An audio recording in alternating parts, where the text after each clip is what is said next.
Hello friends, I hope आप सभी अच्छे होंगे।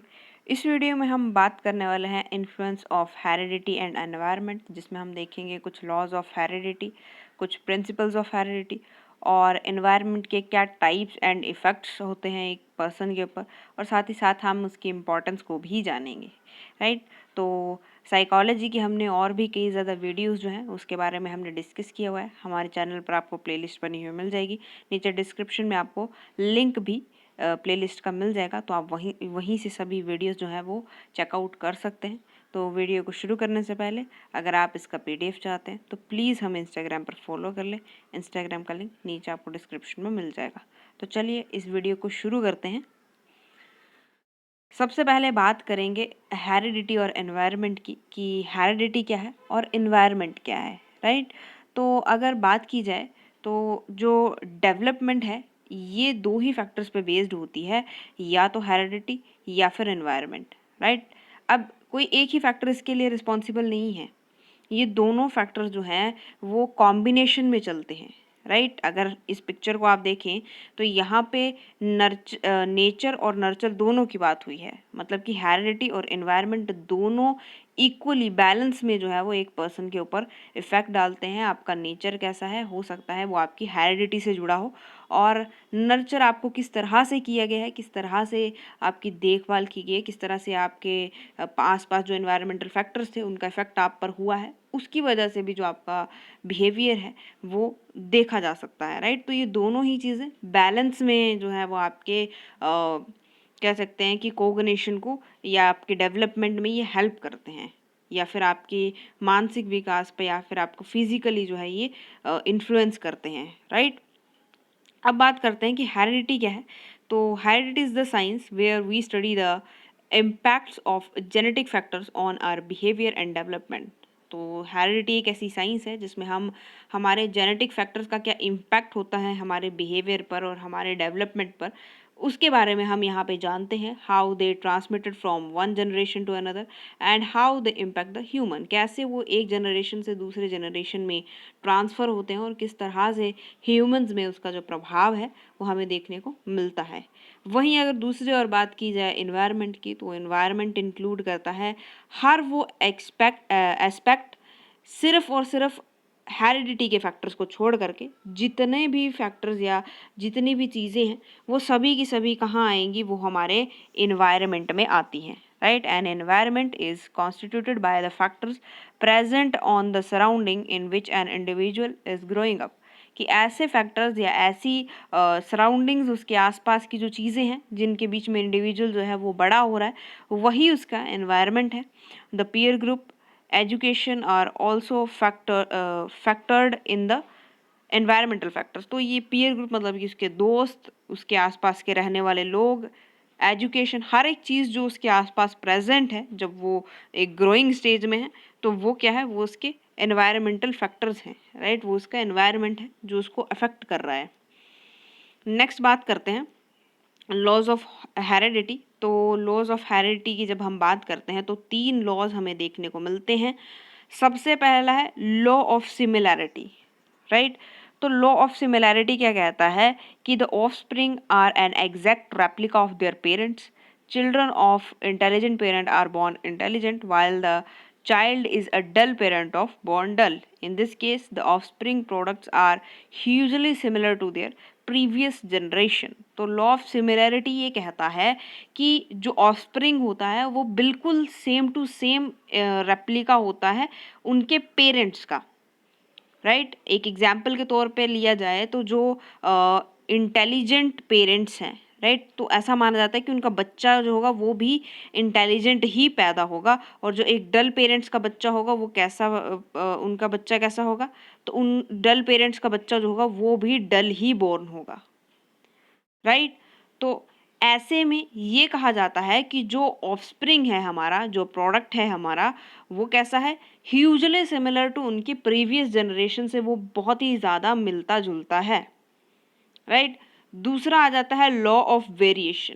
राइट, लॉ ऑफ वेरिएशन क्या कहता है, the offspring are genetically varied from their parents, कि जेनेटिकली जो हमारे ऑफस्प्रिंग्स होते हैं या बच्चे होते हैं वो उनके पेरेंट्स से थोड़े से हो सकता है कि डिफरेंट हो, राइट, बिल्कुल सेम टू सेम ना हो, सिमिलर ना हो, लेकिन कुछ चीज़ों में वो उनसे डिफरेंट हो.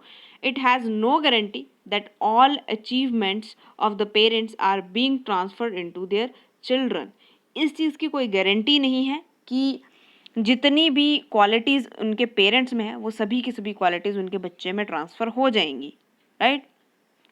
This all depends upon the genes transfer from parents to their childrens. ये सिर्फ और सिर्फ किस पे डिपेंड करता है कि क्या जीन्स जो हैं वो ट्रांसफ़र हुई हैं पेरेंट्स से, एक बच्चे के अंदर क्या जीन्स ट्रांसफ़र हुई हैं, ये उसी के ऊपर डिपेंड करता है कि कितनी क्वालिटीज़ उसको उसके पेरेंट्स से मिलेंगी, राइट. उसके बाद नेक्स्ट है हमारे पास लॉ ऑफ रिग्रेशन.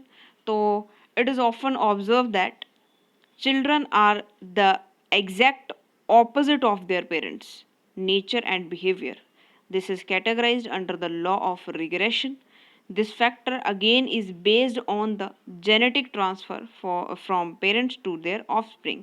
अब देखिए कुछ केसेस में ऐसा देखा जाता है कि जो पेरेंट्स हैं उनकी आदतें बहुत अच्छी होती हैं, लेकिन कई बार बच्चों में बहुत ज़्यादा बुरी आदतें जो हैं वो आ जाती हैं, राइट. तो ये ऐसा जो केस होता है वो किसके अंडर आता है, तो वो लॉ ऑफ रिग्रेशन के अंडर आता है. यहाँ पे जो बच्चा होता है वो अपने पेरेंट्स से बिल्कुल उल्टा होता है, राइट, ऑपोजिट बिहेवियर का होता है, ऑपोजिट नेचर का होता है.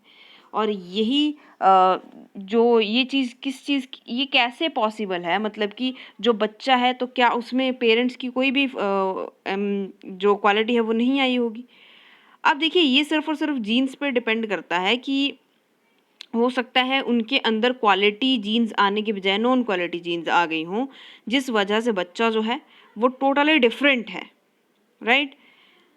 The jeans of commonality do not lapse and have a chance of being transferred in future generation. तो अब ऐसा नहीं है कि उनकी आने वाली जनरेशन जो है वो बिल्कुल जो मतलब अच्छा बच्चा नहीं है वैसा ही होगी, राइट. जैसे एक ये पेरेंट था, इसकी जो एक जनरेशन आई, नेक्स्ट जनरेशन हम इसको F1 मान लेते हैं, तो ये जनरेशन बहुत ही इसकी पुअर आई, या कह सकते हैं फूल जनरेशन आई, राइट, फूल जनरेशन आई.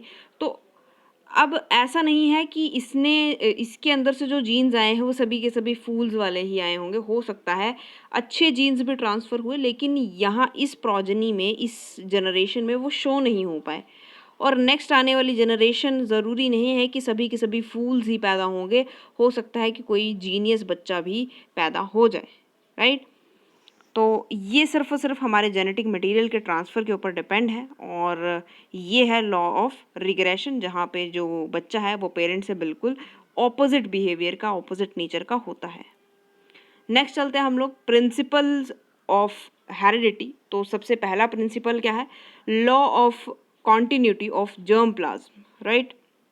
तो इसके बारे में देख लेते हैं. The principle indicates that any temporary deformity in the living beings does not affect the upcoming generations, right. तो ये क्या सिद्ध करता है कि कोई भी अनवांटेड सी चीज़ है, राइट, कोई भी टेम्परेरी सा चेंज है वो किसी भी लिविंग बीइंग के आने वाली जनरेशन को या आने वाली चीज़ों को वो अफेक्ट नहीं कर सकता, राइट. तो ये है कॉन्टिन्यूटी ऑफ जर्म प्लाज्म. और this experiment was performed on 25 generation of the mouse. 25 generation जो थी माउस की उनके ऊपर ये किया गया, where their tail was cut but every time the next generation was born with a tail, right. कि हर बार उनकी टेल कट कर दी गई, लेकिन नेक्स्ट जनरेशन जो थी वो विद टेल ही पैदा हुई. This show that germ cells are not impacted by the environment. While somatic cells are transferred to the next generation, the germ cells are not transferred. अब देखिए इस चीज़ को समझते हैं बहुत अच्छे से. मान लीजिए कि ये एक पर्सन है. अब ये जो पर्सन है, हमेशा जो ह्यूमन बीइंग है वो दो तरह के सेल्स से मिलकर के बनता है. एक है जर्म सेल्स, दूसरा है सोमैटिक सेल्स, राइट. जो जर्म सेल्स होते हैं वो हमारी पूरी बॉडी में होते हैं, सिर्फ और सिर्फ हमारे रिप्रोडक्टिव जो पार्ट्स होते हैं उनको छोड़ करके, राइट. और जो सोमैटिक सेल्स हैं वो सिर्फ हमारे रिप्रोडक्टिव पार्ट्स में होते हैं, बाकी कहीं पे भी वो नहीं होते हैं. अब जो भी चेंजेस जो हैं, या फिर आपने देखा होगा कि पहले जो बच्चा था वो बिल्कुल स्वस्थ था, लेकिन जब वो बड़ा हुआ तो उसके साथ कोई ऐसा हादसा हो गया जिसकी वजह से उसका पाँव कट गया, हाथ कट गया, कुछ भी, राइट? तो उसके आने वाली जनरेशन में ऐसा नहीं होगा कि उस बच्चे का भी हाथ कटा होगा या पाँव नहीं होगा या कुछ भी ऐसा। क्यों? क्योंकि उसके वो जर्म सेल्स में चेंज आया है, राइट? और जर्म सेल्स जो है वो नेक्स्ट जनरेशन में ट्रांसफ़र नहीं होते हैं, जिसकी वजह से जो जिसको टेम्परेरी डिफॉर्मिटी कहा जा रहा है वो अगले जनरेशन में आपको देखने को नहीं मिलेगी, राइट? अगर ये चेंज जो है, जो एक ड्रास्टिकल चेंज है, वो हमारे सोमैटिक सेल्स में आ जाता है, तो हो सकता है कि मे बी हमें नेक्स्ट जनरेशन में जो चेंज है ये देखने को मिले, राइट? तो जर्म सेल्स आप याद रखेंगे नेक्स्ट जनरेशन में ट्रांसफ़र नहीं होते हैं, और सोमैटिक सेल्स होते हैं जो हमारे नेक्स्ट जनरेशन में ट्रांसफ़र होते हैं, और इसमें अगर कोई चेंज आता है तो हमें आने वाले जनरेशन में चेंज देखने को मिल सकता है, राइट? उसके बाद बात करते हैं थ्योरी ऑफ मेंडल। तो मेंडल ने क्या कहा? तो George Mendel said that the nature always maintains a balance, right? तो उन्होंने ये बोला कि नेचर हमेशा जो है वो एक बैलेंस मेंटेन करके चलती है। If a certain feature is not visible in the offspring of a couple, that does not mean it is lost, right? कि बहुत समय तक ऑफस्प्रिंग में जो फीचर है वो विजिबल नहीं हो रहा है, नेक्स्ट जनरेशन्स चली जा रही हैं, तो इट डजेंट मीन कि अब वो जीन जो है वो ख़त्म हो चुकी है, राइट? जो जेनेटिक मटेरियल है वो pass on generation to generation हो ही रहा है, right? Those genes are still alive and may show their impact on future generation, right? तो हो सकता है कि आपकी 1-2 जनरेशन तक जो है वो आपको प्रभाव देखने को ना मिले किसी पर्टिकुलर जीन का, लेकिन आपकी आने वाली जनरेशन में हो सकता है कि वो आपको जो जीन है उसका प्रभाव आपको देखने को मिल जाए, राइट? तो ये थी थ्योरी ऑफ मेंडल। नेक्स्ट चलते हैं हम थ्योरी ऑफ गैल्टन्स बायोमेट्रिक। इन्होंने क्या कहा? तो Galton suggested that not all specification of an individual are received from the parent into an individual, but also many times they are being inherited by the ancestors. This theory included qualities being transferred from grandfather, grandmother or parental grandfather, grandmothers, right? तो इन्होंने क्या कहा? इन्होंने ये कहा कि ज़रूरी नहीं है कि जो सारे के सारे हमें जीन्स या जेनेटिक मटेरियल जो भी हमें मिल रहा है वो हमें हमारे पेरेंट्स से मिल रहा है, राइट? हो सकता है कि वो हमें ग्रैंडफादर्स या ग्रैंड मदर से, हमारे एंसेस्टर से भी मिल सकता है, क्योंकि ये generation to generation genetic material pass on हो ही रहा है, राइट? तो हो सकता है कि कुछ जीन्स हमारे फादर में शो ना हुई हों और आगे जाकर वो किस में शो हो जाए, वो हम में शो हो जाए जीन्स, राइट? कई बार ऐसे कहा जाता है कि देखो ये बच्चा जो है बिल्कुल अपने दादाजी पर इसकी आदतें गई हैं, राइट? तो वो हो सकता है कि कुछ जीन्स जो है वो आपके फादर में ना डोमिनेंस शो की हो उन्होंने, और वो कहाँ पे डोमिनेट हुई आकर के? आप में आकर के वो डोमिनेट हुई, राइट?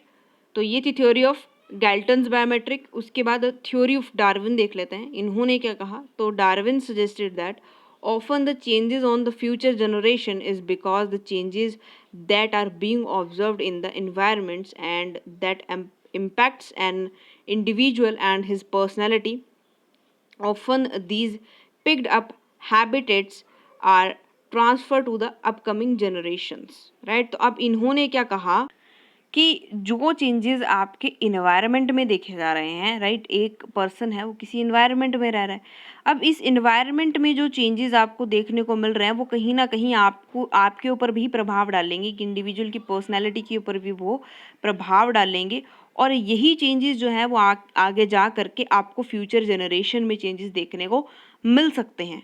उन्होंने ये कहा कि जब हम किसी जगह पे रहते हैं, मतलब जो आपका हैबिटेट होता है, हैबिटेट में आपकी जिस तरह के इन्वायरमेंट के फैक्टर्स आपको देखने को मिलेंगे, वही इन्वायरमेंट फैक्टर्स धीरे धीरे जैसे जैसे चेंज हो रहे हैं, वही चेंज जो है वो आपको नेक्स्ट जनरेशन में ट्रांसफ़र होते जाएंगे, और आपको टोटली डिफरेंट हो सकता है कि आपको नया कुछ देखने को मिल जाए आफ्टर सम जनरेशन्स, राइट? कि आपकी जो थर्ड जनरेशन थी वो आपकी फर्स्ट जनरेशन से बिल्कुल ही नहीं मिलती, क्योंकि उनके हैबिटेट में धीरे धीरे चेंज आ रहा था, और उस चेंज के दौरान क्या हुआ कि अब आपके जो चीज़ें हैं, जो आपका एनवायरनमेंट की वजह से आपकी पर्सनैलिटी जो है एक पर्सन की वो चेंज हो चुकी है, राइट। तो ये डार्विन की थ्योरी थी। नेक्स्ट बात करते हैं environment and types and effects, right. तो इन्वायरमेंट के टाइप्स और इफ़ेक्ट्स के बारे में हम यहाँ पे बात करेंगे। तो इसमें देख लेते हैं इन्होंने क्या कहा। तो environment is an external factor that affects us parent in our surroundings, right. तो एनवायरनमेंट एक एक्सटर्नल फैक्टर होता है, मतलब कि बाहरी फैक्टर होता है ये, जो कि हमारे प्रेजेंट को, राइट, हमारे आज को वो अफेक्ट करता है, क्योंकि हमारे सराउंडिंग्स में जो भी चीज़ें हो रही हैं उनका प्रभाव कहाँ पड़ रहा है, वो हम पे पड़ रहा है। Apart from genetic factors, external factors also play a major role in the natural formation of an individual। कि सिर्फ और सिर्फ जेनेटिक फैक्टर्स ही हमारे फॉर्मेशन के लिए, नेचुरल फॉर्मेशन के लिए रिस्पॉन्सिबल नहीं है। कहीं ना कहीं हमारे इन्वायरमेंटल फैक्टर्स भी हमारे चेंज के लिए या हमारी बनावट के लिए बहुत ही ज़्यादा एक मेजर रोल जो है वो प्ले करते हैं, राइट। अब टाइप्स ऑफ एनवायरनमेंट देख लेते हैं। तो दो तरह के एनवायरनमेंट होते हैं, इंटरनल एनवायरनमेंट, राइट, और दूसरा है एक्सटर्नल एनवायरनमेंट। तो इंटरनल मतलब कि अंदरूनी और एक्सटर्नल मतलब कि बाहरी, right. The external environment is further divided into two types. तो ये दो तरह में डिवाइड है एक्सटर्नल एनवायरनमेंट। एक है फिजिकल एनवायरनमेंट और एक है आपका सोशल एनवायरनमेंट, राइट। तो फिजिकल एनवायरनमेंट क्या है आपका, जैसे कि एयर, ट्रीज, एनिमल्स, इस तरह की जो चीज़ें हो गई, राइट। और सोशल मतलब कि जो आपका फ्रेंड्स का ग्रुप है, या फिर आपके सोसाइटी है, या फिर आपके कोई कल्चरल प्रोग्राम्स हैं, ये सभी क्या हैं, कुछ अननोन पीपल हैं, ये सभी क्या हैं, ये आपके सोशल एनवायरनमेंट का पार्ट है। वहीं अगर इंटरनल एनवायरनमेंट की बात की जाए तो ये इंसान का खुद का अंदरूनी बिहेवियर हो सकता है, या फिर जब वो मदर वूम में था तब भी ये एक इंटरनल फैक्टर हो सकता है। लेकिन अब क्या है, जो मदर वूम है इसको एक्सटर्नल फैक्टर माना जाता है, पहले इसको इंटरनल फैक्टर माना जाता था, लेकिन अब ये एक एक्सटर्नल फैक्टर है, राइट। तो आप इस चीज़ में कंफ्यूज मत होइएगा, या ऐसा कभी मत लिख के आइएगा कि जो मदर वूम वाला है ये इंटरनल फैक्टर है, अब ये एक्सटर्नल फैक्टर है, राइट। नेक्स्ट बात करते हैं इफ़ेक्ट्स ऑफ एनवायरनमेंट।